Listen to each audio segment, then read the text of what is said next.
lo que pasa es que como no tengo una cuenta profesional, si te vuelvo anfitrión a ti, ya no puedo compartir pantalla. Ok.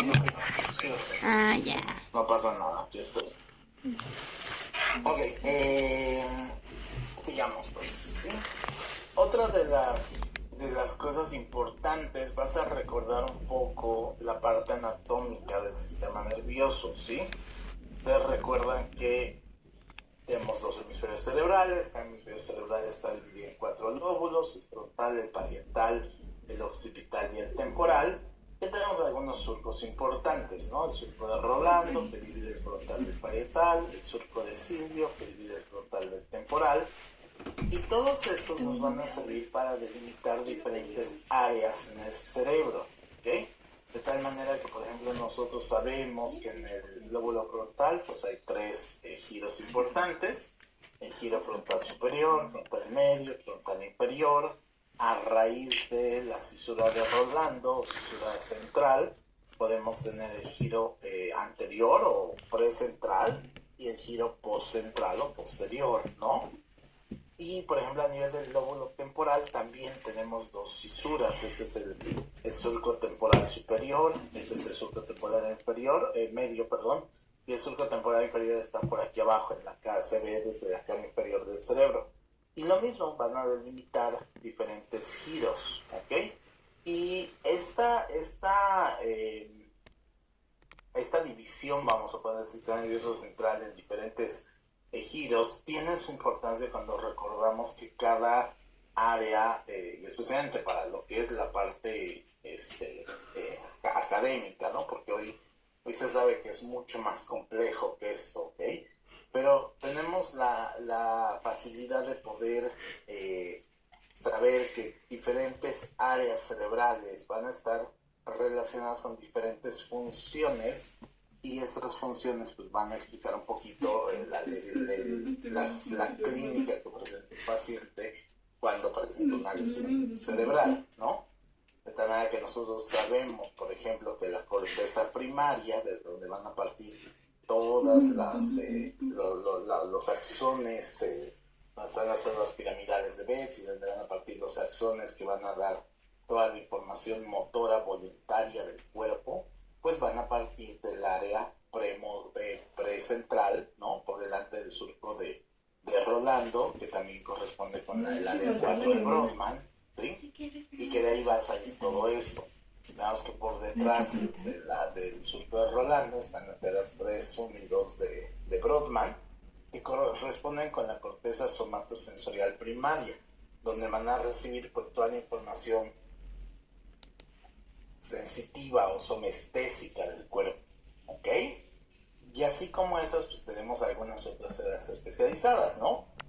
Sabemos que por delante de la corteza motora primaria está el área premotora, hasta la parte más anterior del frontal está el área prefrontal, que es la que tiene que ver con todas las funciones ejecutivas, de autoinhibición, de memoria del trabajo, de pensar fuera de la caja, ¿no? La flexibilidad cognitiva, ¿sí? Y también hay áreas sensoriales específicas, ¿ok? Las más importantes son, por ejemplo, aquí a nivel de la cisura calcarina. Ustedes recordarán que se encuentra el área visual primaria, ¿sí? Las lesiones de la corteza visual van a producir un fenómeno que se denomina el fenómeno o síndrome de Antón, donde el paciente tiene todo el órgano de la visión, desde los ojos, la comunicación, todo está perfectamente bien integrado, pero no hay a dónde llegue la lesión. Entonces produce una ceguera cortical, ¿ok? Y finalmente también, por ejemplo, el área de asociación auditiva, la corteza auditiva primaria, se va a encontrar aquí a nivel del lóbulo temporal, en un área que es el giro de Heschel, ¿sí? O está en el giro temporal superior, y es importante repasar todas estas áreas, ¿sí? Y dónde vamos a encontrarlas para poder determinar con base a la localización dónde puede encontrarse la lesión de un determinado paciente, ¿correcto? Déjenme les doy acceso a algunos de sus compañeros que se están integrando. Muy bien. Luego también va a ser importante que recuerden ustedes un poquito de las vías neurológicas. Las vías neurológicas tanto hacen descendentes como es la vía piramidal, que de esa hablaremos cuando hablemos de lesiones de la vía piramidal. Pero también es importante que recuerden ustedes que hay dos tipos de sensibilidades, ¿no? Una sensibilidad que es la sensibilidad epicrítica, que es la sensibilidad fina, que es la sensibilidad del dolor, de la temperatura, ¿ok? Que son neuronas que van a viajar a través del tracto espinotalámico lateral para hacer un relevo a nivel del tálamo, en el presente del núcleo ventroposteromedial del tálamo, y de ahí van a viajar hacia justamente el área sensitiva primaria, en el lóbulo parietal, por detrás del giro, por detrás de la surco de Rolando, ¿ok? Pero también tenemos un tipo de sensibilidad que se llama protopática, que es la sensibilidad gruesa, que es la sensibilidad propioceptiva, que es la sensibilidad vibratoria, también la que viaja por esos tractos, y donde vamos a tener dos fascículos diferentes, uno para el miembro inferior, que se va a llamar el fascículo gracilis, ¿sí? Mejor ese gracilis hace pensar en las piernas de las bailarinas de ballet, entonces por eso se van a acordar que viene de los pies, y cuneatus me hace pensar en una cuna, entonces acuérdense como meciendo a un bebé, ¿no? Entonces por eso se van a acordar que ese es de los miembros superiores, ¿ok? Esa sensibilidad va a viajar por los cordones posteriores, ¿ok? Y va a ser justamente un relevo primero a nivel de los núcleos gracilicuneatus, para posteriormente pasar al lado contrario y nuevamente subir al tálamo, hacer su sinapsis en el núcleo ventropóstero medial del tálamo, y de ahí viajar hacia la corteza primaria, hacia la corteza sensitiva primaria, ¿ok? Entonces, estas son cosas que es importante que ustedes recuerden. No necesitan recordar todas las vías cerebelosas, por ejemplo, la rubra espinotalámica, ¿no? Pero las vías sensitivas primarias y las vías motoras primarias sí deben que saber. También los que han estado en prácticas conmigo han visto esta parte, ¿sí? Y han visto toda la localización de los núcleos de los nervios craneales.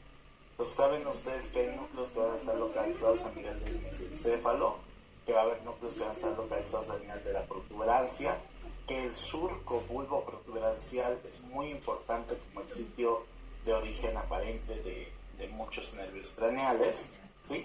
Y que hay finalmente algunos núcleos que se extienden desde el mesencéfalo, pasan por la protuberancia y hasta el bulbo raquídeo, como es por ejemplo el núcleo sensitivo pontino, el principal del trigémino, ¿ok? Y entonces es importante que ustedes recuerden dónde están localizados esos núcleos, porque justamente también lesiones del mesencéfalo van a tener alteraciones, por ejemplo, del tercer y cuarto nervio craneal. Por otro lado, lesiones a nivel del puente, como son algunos tumores, van a afectar más al quinto, al sexto, al séptimo, ¿ok? Y pues las lesiones más bajas van a afectar a los nervios craneales más bajos, ¿no? A partir del noveno y para abajo. Luego también acuérdense ustedes que cuando hemos visto semiología, cuando vimos exploración neurológica, tuvimos también la oportunidad de ver diferentes lesiones que pueden ocasionarse, o bueno, diferentes patologías más bien que pueden ocasionar como lesiones de nervios craneales, ¿no? Y vimos algunos ejemplos, si quieres, podía producir lesión del primer nervio craneal. Cuando hablábamos del segundo nervio craneal, hablábamos de que había varias cosas que se pueden explorar. Una es la agudeza visual, dos el fondo de ojo, la discriminación de colores y la campimetría. Y acuérdense ustedes que yo les había dicho que la campimetría es bien interesante, ¿sí? Porque la campimetría te permite, de acuerdo a dónde tienes el defecto visual, ¿sí? Tratar de inferir a qué nivel de toda la vía, desde que nace el núcleo, desde que nace el nervio óptico a nivel de la retina, y hasta que llega a la corteza visual a nivel de la cisura calcarina, pues en todo ese trayecto puede haber diferentes lesiones y esas lesiones se van a manifestar en diferente forma en la campimetría. La lesión clásica es la lesión que se encuentra a nivel del quiasma óptico, que puede ser ocasionada o por tumores de la hipófisis, como son adenomas de la hipófisis, o en niños por tumores tipo craneofaringioma. Entonces, esa es una de las cosas que ustedes tienen que recordar. Acuérdense cómo está la lesión aquí y cuáles son las fibras que se están afectando, ¿no? Y el paciente entonces con este tipo de lesión va a tener una pérdida de los campos visuales temporales, ¿sí? De los dos lados, algo que se va a denominar como una hemianopsia heterónima bitemporal, ¿sí? Acuérdense que heterónima es si son los dos temporales o los dos nasales, y homónima es si pierde ambos campos visuales derechos o ambos campos visuales izquierdos, ¿ok? Entonces, para que le echen un ojito también a las lesiones de la vía visual, esas son de las que podemos tener como de mayor importancia, ¿ok? Luego también va a ser importante que recuerden ustedes en cuanto a la parte de los nervios craneales, quiénes son los que se encargan de llevar toda la parte motora de los globos oculares, ¿ok? Recuerden ustedes que son tres: el motor ocular común, el motor ocular o externo y el patético troclear. Entonces, si alguien si ustedes encuentran un paciente que tiene, por ejemplo, tendencia, no sé, a tener endotropia del ojo, pues seguramente la lesión será en el motor ocular externo de ese lado, porque no puede llevar el ojo hacia afuera, ¿no? Al revés, si el paciente tiene tendencia a llevar el ojo hacia afuera y no puede llevarlo hacia adentro,